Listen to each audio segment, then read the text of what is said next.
Hi Internet, welcome to the Grad Troyan YouTube channel. Every Friday, I release unscripted vlogs documenting my journey through Final Fantasy XIV as a first-time player. But this week, we're doing something a bit different. We're going to be doing a story recap of the Final Fantasy XI Wizardry variants Daphne crossover. Like all of my vlogs, it will be unscripted and told in a casual conversation way, mixed in with my gameplay experiences, though I did take notes so as to hopefully not forget anything important.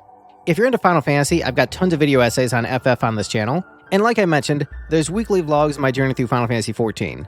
So be sure to subscribe, hit like on this video, and leave a comment below. Hello friends, it's your buddy Greg. Hope you're having a great day, hope you're having a great life. We are going through the Final Fantasy XI Wizardry Variants Daphne crossover event. For regular viewers of this channel, we've been going through the great Final Fantasy XIV filler arc, and so I have exciting news for everyone. The filler arc is even longer. We have a filler episode for the filler arc this week, because I know you're all thinking to yourselves, man, I really wish it would take Greg even longer to get to Shadowbringers. Well, good news, we've got a filler episode for the filler arc this week. Now, anyone who knows me knows I'm a big Final Fantasy XI fan.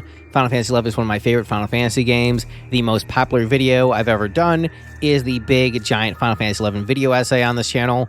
So Final Fantasy XI is a game that has a very special place in my heart. And the last time I found out about a Final Fantasy XI specific crossover was the crossover with Grand Blue Fantasy, which had already been long gone by the time I found out about it. But I watched the cutscenes on YouTube, and it was shockingly good. It was amazing, really great writing, excellent voice acting, and it made Abyssia a lot better. It tied into Final Fantasy XI lore really, really well, and was just, honestly, kind of incredible. And one of the best pieces of Final Fantasy XI story content out there was that Grand Blue Fantasy crossover. And so, when I heard they were doing a crossover with Wizardry, which was another franchise I had no familiarity with, I'd never played a Grand Blue Fantasy game, and I'd never played a Wizardry game, but I was like, hey, that last 11 crossover was so stinking good, maybe this will be amazing too.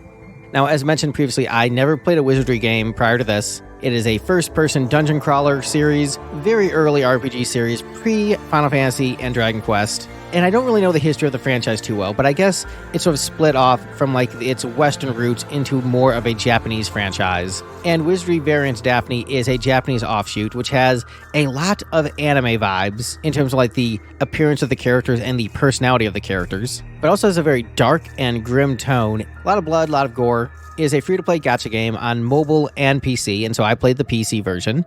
And before I get into the crossover specifically, I'm going to get into what it's like to play the game for the first time as a non-Wizardry fan, someone coming into this series fresh for the first time with this game, the gacha game. Because when you do a crossover like this, you want Final Fantasy XI fans to check out Wizardry Variants Daphne, and you want Wizardry Variants Daphne fans to check out Final Fantasy XI. So I'm going to be approaching this as a Final Fantasy XI fan playing Wizardry Variants Daphne for the first time. So I'm not inherently against gacha games automatically. One of my favorite games of all time is a gacha game, Another Eden, which has incredible story, music, and gameplay. And it doesn't even play like a gacha game. And so I've seen that there are gacha games that are able to be high-quality products. And so I'm not immediately writing off a game because it's gacha, but there is obviously the skepticism with gacha because gachas tend to be predatory and tend to be slop. And so is this going to be one of those high-quality gachas, or is this going to be slop?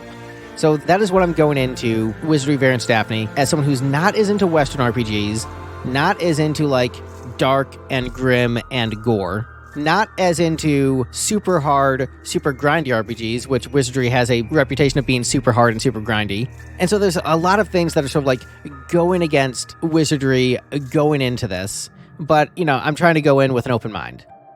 So the opening sequence is you're basically like plopped into a dungeon right away, and you die in the dungeon because you're underleveled, and then you come back as a zombie. And that is the opening sequence of the game. It is a very strong statement about how brutally difficult this game is going to be, and how, like, it's a very interesting twist that, like, you are basically a zombie protagonist. That's a very interesting way to start a game, very strong statement. I see music done by Hitoshi Sakamoto. He did music for the Evil's games in the Final Fantasy series. And I actually like the music in this game quite a bit. I think the music is really quite good in Wizardry Variants Daphne.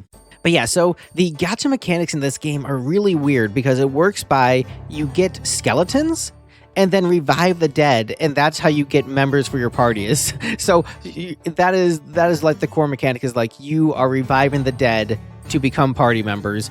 And there's this weird morbidity and a lot of gore, and the story feels very Western in terms of vibe and lore, and it's focused on the lore and atmosphere over character, but there is some good setup.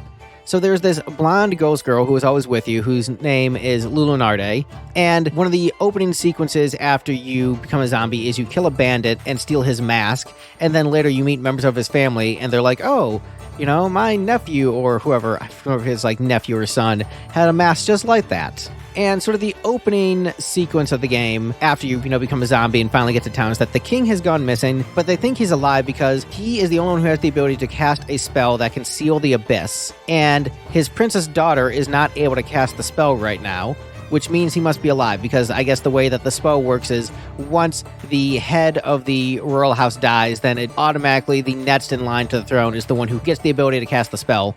But I have a suspicion that this princess isn't actually the king's daughter. The king is already dead, and the princess is up there as like a puppet, or like the actual heir to the throne died, or there's like a bastard thing going on. So I think that's why the princess can't cast the spell. I didn't get that far into the Wizardry variant story proper. I basically got as far as I needed to in order to unlock the 11 crossover, and then pivoted straight to that. Because I'm currently playing Final Fantasy XIV, and I want to continue to play through that, and, I'm antsy to get back to that game rather than start another giant new live service game right now. But because this is a limited time, 45-day or something event, I really want to give this a shot. I have a note here saying, oh yeah, I named my character Geese Howard because I had to give my silent protagonist a name, so I'm just like, whatever, Geese Howard died and is now a zombie. But yeah, so the anime characters in this game have bright and vibrant designs and bouncier personalities, and kind of reminds me a little bit of Radiata stories in terms of their tone. And it's a really weird combo with how grim and dark the overall atmosphere is, and again, all the blood and stuff. And this game is super grindy and super difficult, and as nice as the graphics are, and I think actually visually the game does look really nice, and the gameplay is really smooth, the grind is incredibly tedious. But as mentioned previously, the music is very good, and it is really cool to see Final Fantasy XI characters with good graphics and good voice acting, and it's really interesting to see 11 characters in this context. Although there are some suspicions that AI might have been used in some of the promo art for this game, and so that is a ding against it. But anyway, that's about all you need to do in order to unlock the Final Fantasy XI crossover quest, so you can unlock it pretty early on in the game. So the crossover quest is called Search for the Sons of a Lord, and so you go into the tavern to accept the quest, and 3 nobles have gone missing, and a mysterious castle has appeared. And so we go to a village called Village of the Northern Hollow, and the music from Promethean plays, which is really cool, that's a nice touch. And when we go to the tavern there, a man explains to us the lore about a god named Transis who travels to other worlds, and that basically is the lore reason behind whatever crossovers that this game has.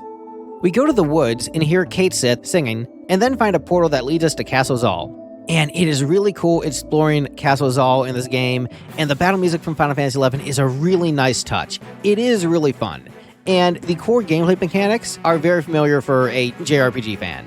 Playing Wizardry, in terms of the combat itself, it feels like classic turn-based combat, with the caveat of it being super absurdly difficult, and the game being obnoxiously grindy. And it's not just grindy because it is a gacha, and it's pay to win. No, it's just grindy, period. Wizardry is grindy, period, from what I've heard talk about Wizardry with other people. And from what I've heard about this game in particular, is that you are able to beat the game with crappy gacha characters, but even if you get good gacha characters, it's still a tedious grind. No matter what, this game is going to be a tedious grind, even if you are a whale and pay for the great gacha characters. But as Hex and Vexen mentioned in my Discord, it's way too hard for a new player to jump into this crossover, especially given the limited time nature of the event.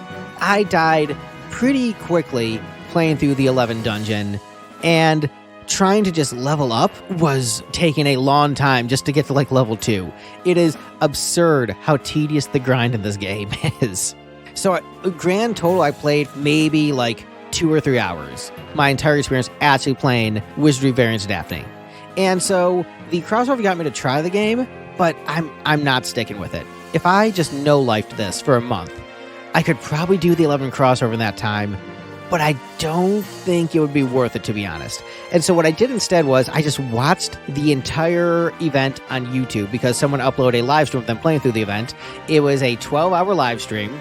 And the guy who did the video, the Southern me is going to say, bless his heart, even though I'm technically a Yankee, born in the North, but living in the South. But bless his heart. The guy talks the entire time throughout the video, and it's a live stream. He's, talking with his chat, and it's meant to be a casual conversation. That's what he is doing. He wasn't uploading the video as an archive of the event for people to watch the story years in the future or whatever. He was just having fun hanging out with his chat.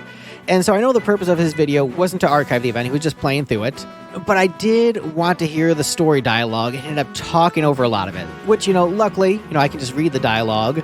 But that is also going to affect how much the story had an impact on me. So take that caveat as I give you my analysis of whether or not I think the story is any good. If that is the context that I'm consuming it, is trying to play it, realizing the difficulty is too much of a barrier given the limited time nature of the event, and also consuming it with someone like talking over it. So like going to see a movie and then someone, is talking in the movie theater. It's not as rude because, again, it's this guy's video. He can do it how he wants. I know his point is to communicate with his community, and he seems like a nice enough guy and very helpful to his chat, offering them advice on how to play the game. Seems to have a relationship with the developers and has, I guess, interviewed them before. So again, seems like a nice guy. Nothing against him. But, go sub to his channel and check out the entire VOD if you want. But I'm giving you that context as to, if I don't like the story, then you can blame it on me just not liking how hard the game is and being not able to appreciate it when the guy is talking over it. So if you can use that as your excuse as to why I have gripes with the story. You can attack me in the comments and saying the only reason he doesn't like it is because he's not good enough of a player. But yeah, the guy whose video I watched, he had some very nice commentary about the game being a good game, even with it being a gacha. And I actually do agree with that. I do think it is a good game, just not my particular taste. I think it is very smooth gameplay-wise. I think the gameplay is good. And I think if you're someone who just wants that brutal difficulty and grind, I think it actually is a well-designed game if you're that kind of person, which I'm just not. But man, a 12-hour stream, I would love to have the time to do a 12-hour stream. I don't know how this guy has the time to do a 12-hour stream, but good for you, man. But anyway, back to my notes on the story. So while exploring Castle Zal, we get attacked by some monsters, and Prish comes to help. After the fight, she complains about being hungry, and so we go back to the town to go to the tavern to get her some food, and then there's a fetch quest to get food ingredients, and then after we get her food, we can finally pass Prish because he's blocking the path. She sits down, says, "I'm hungry," and then you can't proceed until you feed Prish. So there's a fetch quest to go get food. And then a little bit later, we help Iroha with a fight, and then we run to Zaid, and then we do a puzzle where we have to petrify some of our party members to open a door. And we run into Lion and have to fight her because she is possessed under the Shadow Lord's control. And she stabs Zaid, who then becomes under the Shadow Lord's control too. And then the Shadow Lord appears, and he's upset because he can't make us his thralls because we're already dead. But then he vanishes along with Zaid and Lion, and Leonardo thinks that Lion and Zaid aren't real, and I think, ooh, maybe they're trusts.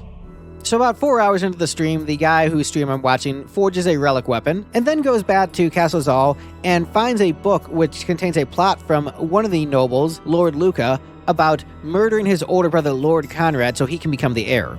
Then we run into Prish, who tries to slam into a door because she hears Omiya's voice on the other side, and she vanishes, and Kate Sith reveals everything in here is a memory.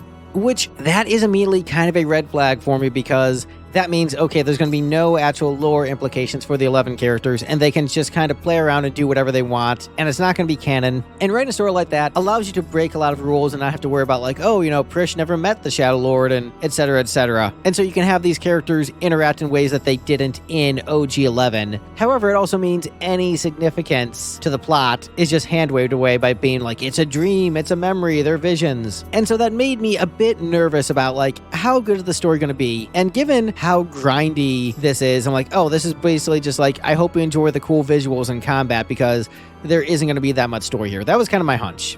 But yeah, after getting through to the other side of the door, Omiya is possessed by the same shadowy dark forces that possess Lion and Zaid, and then the dark forces possess Prish, and they both vanish, and then the Shadow Lord shows up and says more cryptic stuff. 5 hours into the live stream, we run into Iroha, who says she met with Tenzen, but he seems off, and he claims that he alone can stop the darkness. A solid 45 minutes later, we find a pouch with hard bread, and Iroha comments on the difference in food quality between the world of Wizardry variants Daphne and Final Fantasy XI, and it's actually pretty funny about, how dark and bleak this world is and how, shitty the food is, and it is the funniest part of the entire collab, and you know what? I have a note here saying this is the highlight about 6 hours in, but honestly, it might be the highlight of the entire event, is the joke about how shitty the food in Wizardry variants Daphne is. So that goes to show you the quality I think the storytelling has in this event. At 6 hours and 16 minutes in, we find Tenzin on a bridge and he wants to destroy it, and then Iroha and Tenzin are both possessed by darkness. About 15 minutes later, we run into Conrad, the eldest brother of the trio of missing nobles, and his eyes have been injured by his brothers, and he falls to the Shadow Lord's darkness. The bridge behind us collapses, and then the guy whose video I'm watching talks about the quality of the collab, and I actually agree. I think this actually is a good collab. I think they did incorporate some Final Fantasy XI elements, like they introduced an aggro system where the enemies are going to focus on a particular party member, so it'd be like a tank in an MMO attracting aggro, so I think that was a clever thing that they did.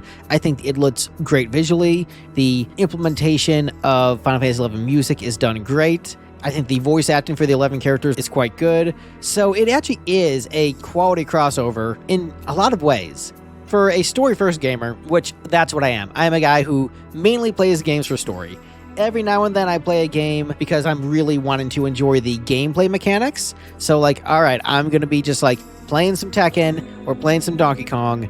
For the most part, I'm a story-first gamer. I mostly play JRPGs because I'm interested in the story in the same way I want to just read a good book. I want to enjoy a good story of a JRPG. And as a story-first gamer, this doesn't have a lot to offer me. But as a gameplay person, if you're just into the grindiest of RPG grinds, and also you want some Final Fantasy XI vibes, and you've already played Final Fantasy XI, then there's appeal here for you. I think if you're the kind of person who goes after me in the comments about how much better 75 era is than Modern 11, and how Modern 11 is trash, and you just wish you could go back to the days where you're just grinding endlessly for a single piece of gear, Wizardry variants Daphne, and this crossover will probably vibe with you much more than someone who enjoys 11 for the story, the zones, the music, the characters, the modern gameplay loop of not having to spend 2 years in the Valkyrie Dunes in order to make progress. But I do think it is appropriate that a stupidly grindy game crosses over with another stupidly grindy game. I think that's actually not a bad crossover idea. 6 hours and 38 minutes in, we find the other brothers, Nicola and Luca, and Luca gets stabbed by his younger brother in betrayal, because both of them are wanting the other brothers dead so that they can have power over their noble household, and both are consumed by darkness. And then there's a boss fight against the Shadow Lord, and the Shadow Lord is a hard boss even for a good player with maxed out characters, and the Shadow Lord successfully kills your party members and turns them against you, and the guy playing ended up dying and had to start the questline all over again.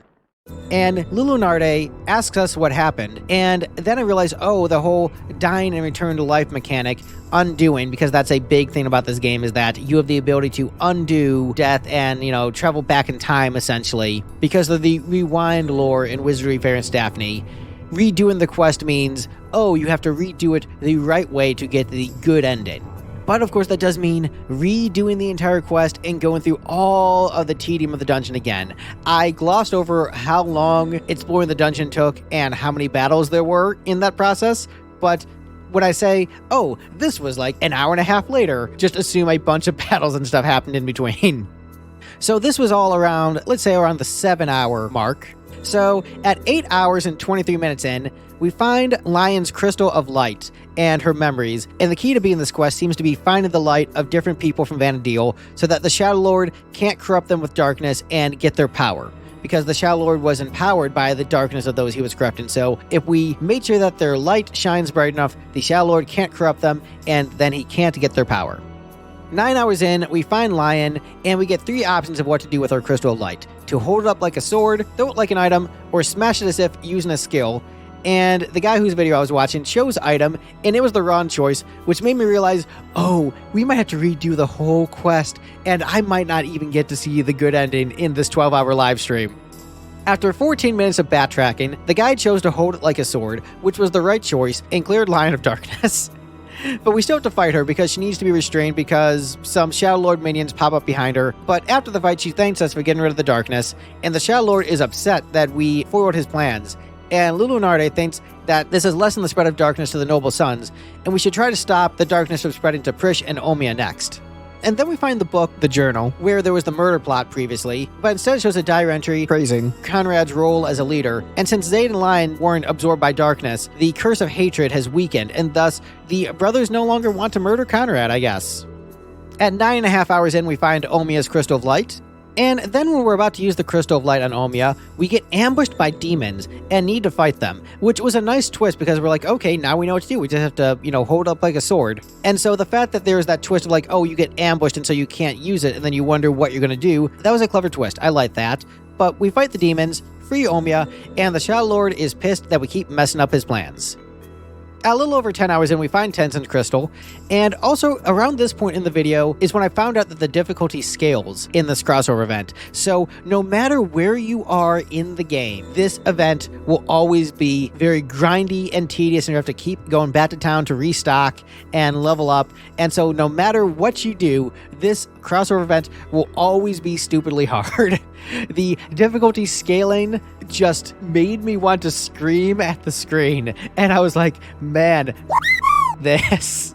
Like, if you're someone who enjoys difficulty in your gameplay, you're like, oh, sweet, the difficulty scales and you can't just level your way out of it? That sounds great. But for me, who's like, I just want to enjoy the story, that just sounds awful. Jeez.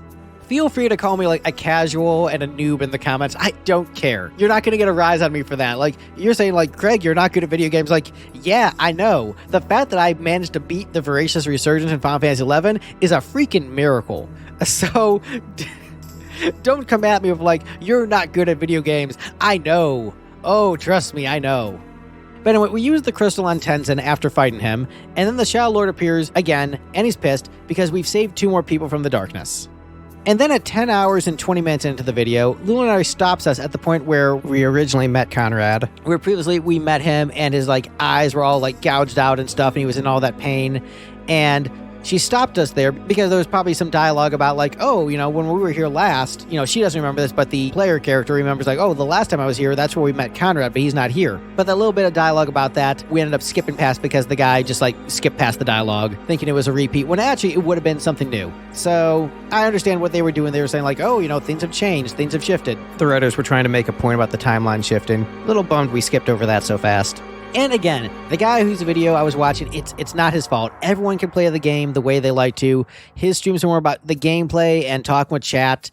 And I think that's a really fun way to enjoy a video game. It's just less enjoyable from my perspective because of what I wanted, which was something that was archiving the story. But I'm glad that there's at least something up archiving the story at this point. I mean, it's only been a few days. But again, I don't want it to be like too much of a critique of his video. It's just, it was unfortunate for what I wanted out of the video. But it was like a very nice, pleasant stream. The guy seems nice. He doesn't like Final Fantasy 13. I like Final Fantasy 13. I actually think that game has good gameplay mechanics. I'm sure we disagree. We both have our different preferences into which hallway simulator we enjoy. Some prefer the hallway simulator of Final Fantasy 13.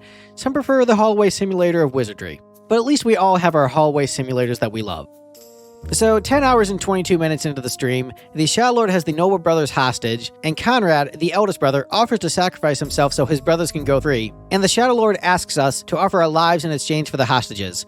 And we have to decide between killing him and letting the hostages die or sacrificing ourselves. But we pick the third option of using the crystal. And then Zaid, Lion, Prish, Omia, Iroha, and Tenzin, the latter of which covered up by the chat, all appear. We assign the non-playable characters from the collab to help rescue different brothers, while the playable gacha characters, which would be Zaid, Prish, and Iroha, assist us in fighting the Shadow Lord. And we fight the Shadow Lord and beat him because he doesn't have all that additional darkness power, and it's a very long boss fight, like a solid like 20 minutes. And after beating the Shadow Lord, Lion wonders why the darkness has grown even deeper after the Shadow Lord has been defeated. The noble brothers are ready to leave the keep and go back home. Conrad acts all superior and mighty to his brothers. Luca is frustrated that they found no treasure, but his manservant advises that he remain patient and seems to imply the assassination plot may still be a thing.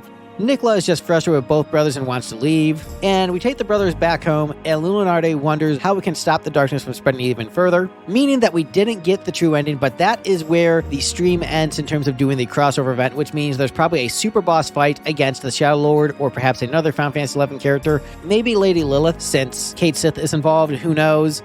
But it is definitely frustrating to watch all of that and not see the true ending. But here, you know what, just assume the true ending is that there's a super boss and then the brothers are less of jerks to each other. But that is the story that I was able to consume through that live stream. And it's possible that is the true ending. Who knows?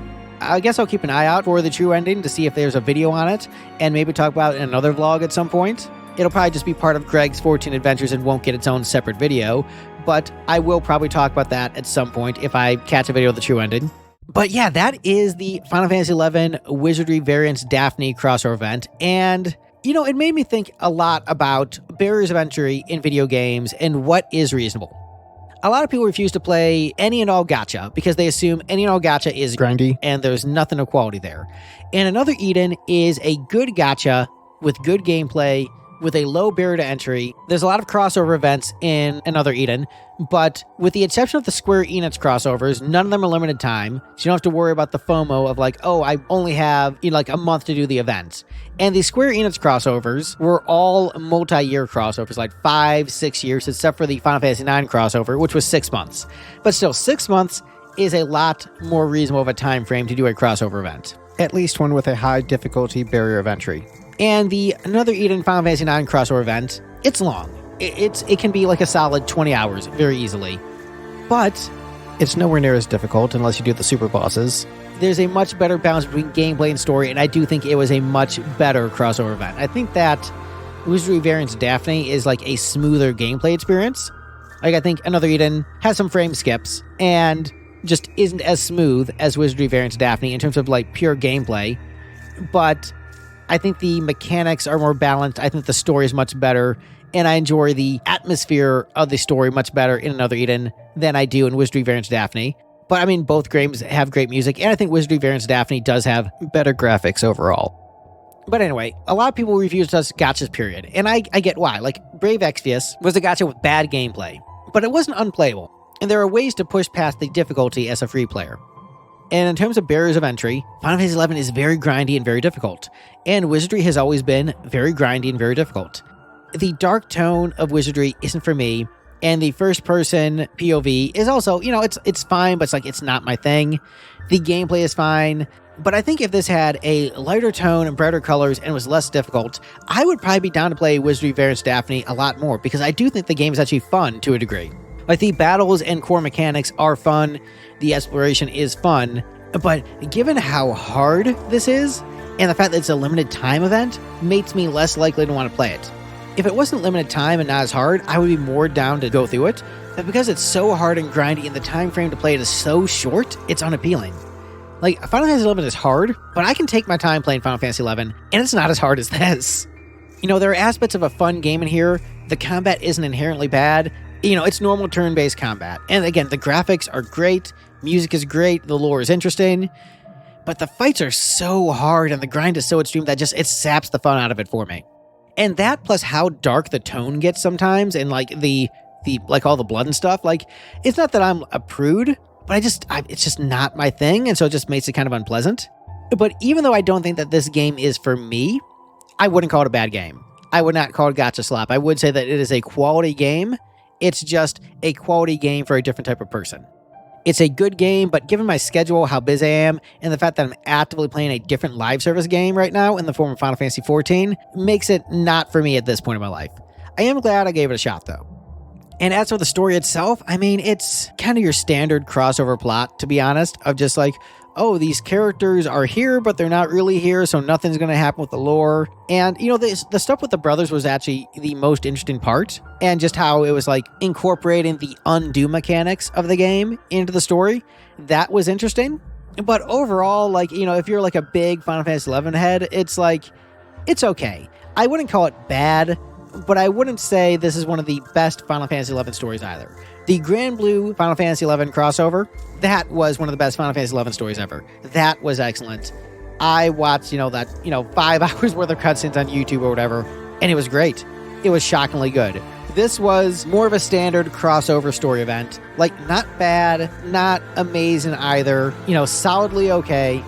I don't know if I would recommend Wizardry Variants Daphne based upon the story of this crossover event, but I think for a certain type of gamer, I think you would really like Wizardry Variants Daphne. But yeah, that is the video. Next week, we're going back to the great Final Fantasy XIV filler arc. So if you're a big Final Fantasy XIV fan, be sure to check out my Final Fantasy XIV vlogs. There's a ton of them to watch, so you can watch my journey through Heavensward and Stormblood. And we're in an in-between space, in between Stormblood and Shadowbringers right now. So it's going to take a little while to get to Shadowbringers, but there's a lot of vlogs to catch up on. So if you're a big 14 head, you'll find a lot to love on this channel. Again, thank you so much for watching. Be sure to do the liking, commenting, subscribing, all that good stuff. It helps a lot in the algorithm. Hit that hype button if you're watching on mobile. But yeah, I'll see you in the next video for a Final Fantasy XIV vlog. Bye, everyone.